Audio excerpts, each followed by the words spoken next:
to pitch live to Stephen Bartlett on stage. Yeah. I'm on a plane, I'm pretty sure.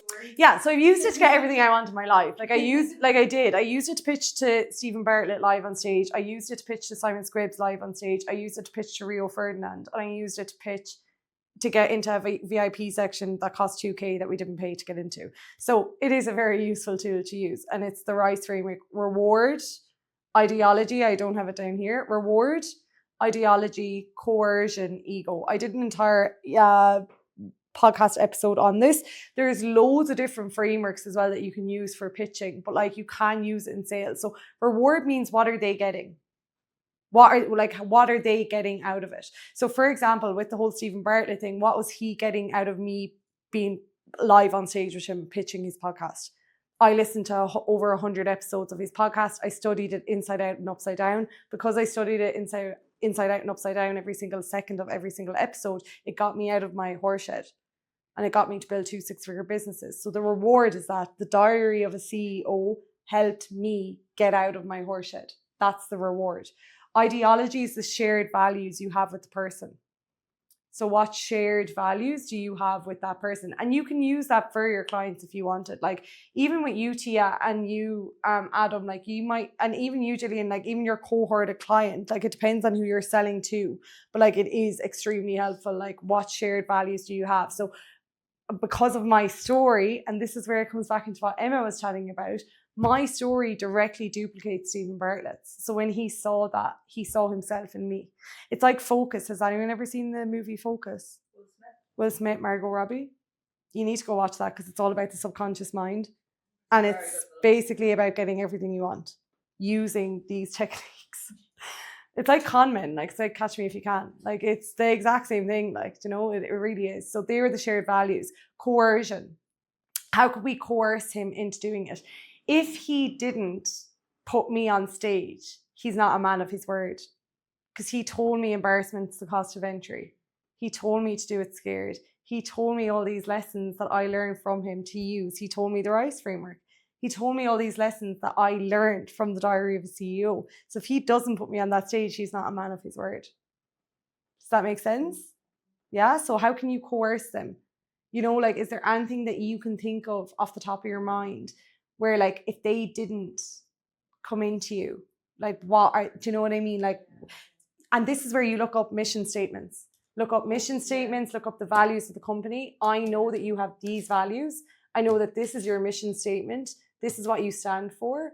Yeah, see, I'm actually designing a new website. Like, I have like until like next week to finish it, and I actually had these in, but then I took them out of like our About Us page, the like mission and the values. Is this about yours? So it needs to be about theirs. Oh, okay. Theirs. It's not yours. So, yeah. So you need to say, I know, because your shared values are your ideology. Yeah. Okay. So that's what you share in common with them. And then the coercion is, you say this about your company, you say this about yourself, and that's how you use that as leverage. And then their ego, you stroke their ego. Testimonials, but like you also stroke the ego by like, Stephen Bartlett changed my entire life. Like, you changed my entire life, hero in the story, which is true.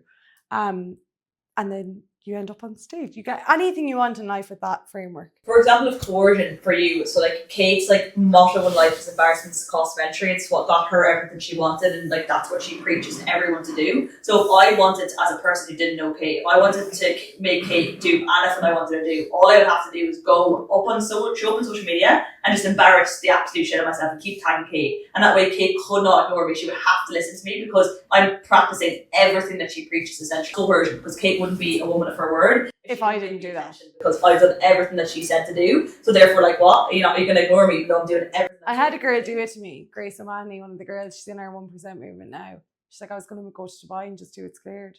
Would you have been there if I showed up? I was like, 100%. I could not be there.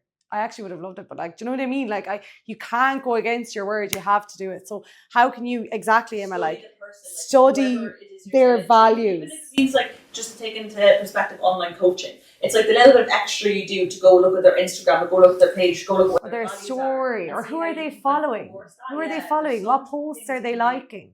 You know, and that's another way to get clients, by the way. Go into where they're hanging out. Where are your clients hanging out? Who do they already follow and trust? So for the likes of you, Ashley and Shelby Sapp, me. And the thing is like, if you go in and borrow my clients, you're not borrowing them. Why? Back to Duns and Tesco. Whoever's going to buy from you is going to buy from you, and whoever's going to buy from me is going to buy from me. It's the exact same with you, Holly. Sorry, I was going to call you Hannah, and I was like, I know it's not Hannah. If you went into loads of different bodybuilders who are women, and you were borrowing off Emma Curvin or whoever it is, right? And you're following people from her page, or you're messaging people from her page. If they go onto your page and you're being vulnerable in what Emma is saying in your content, that's why it's so crucial, lads, because they're going to buy from you if they know that it can be. I had a girl buy from me before because I lived on a farm, and when I was a fitness coach, and she was like, you will understand, I have to do slurry, Kate. She was like, I have to do slurry. It was when I was fitness coaching. And she's like, I was too embarrassed. She was too embarrassed to say it to anyone else, like the creator. She was like, I actually can't come on and say to anyone that I have to milk 100 cows in the morning, but I know you'll understand.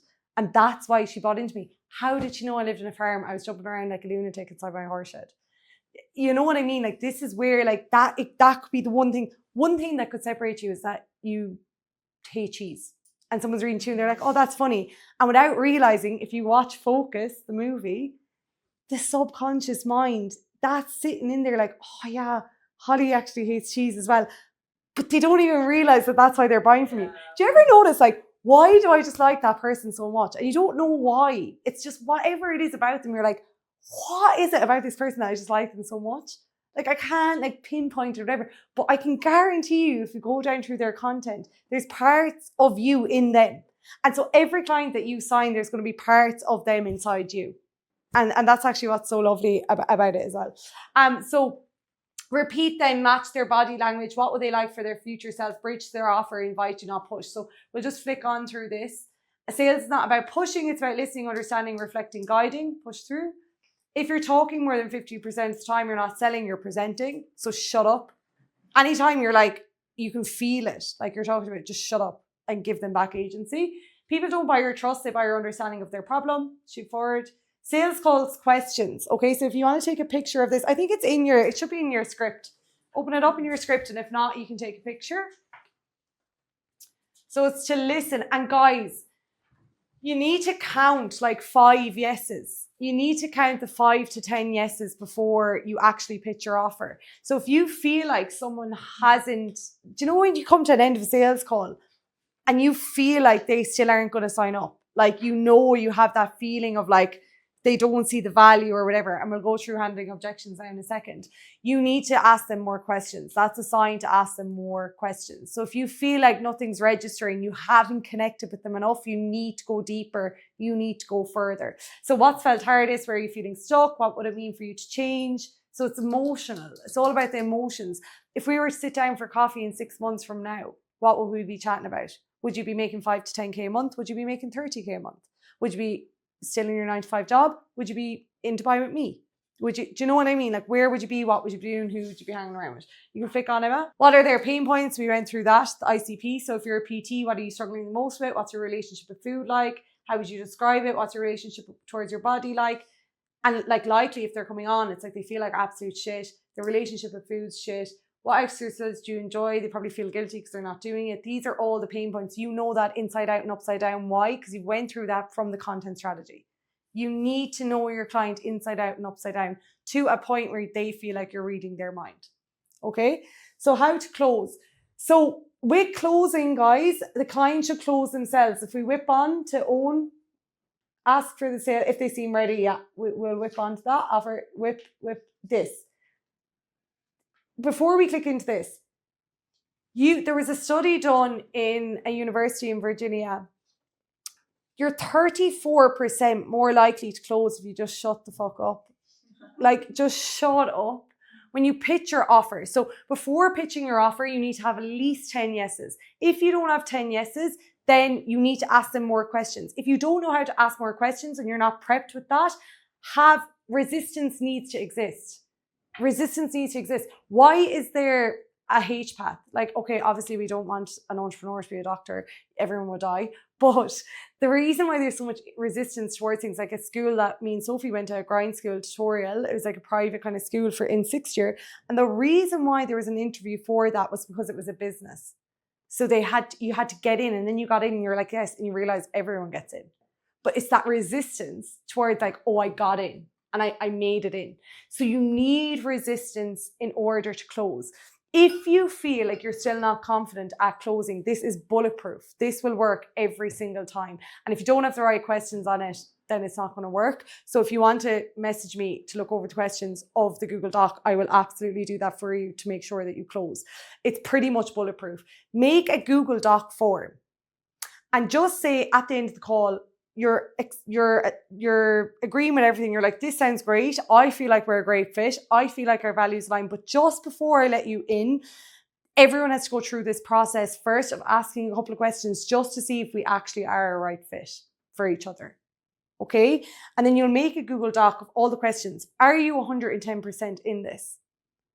Are you willing to change? Do you really want this for your product? Is this how you want to feel? And are you willing to commit to this?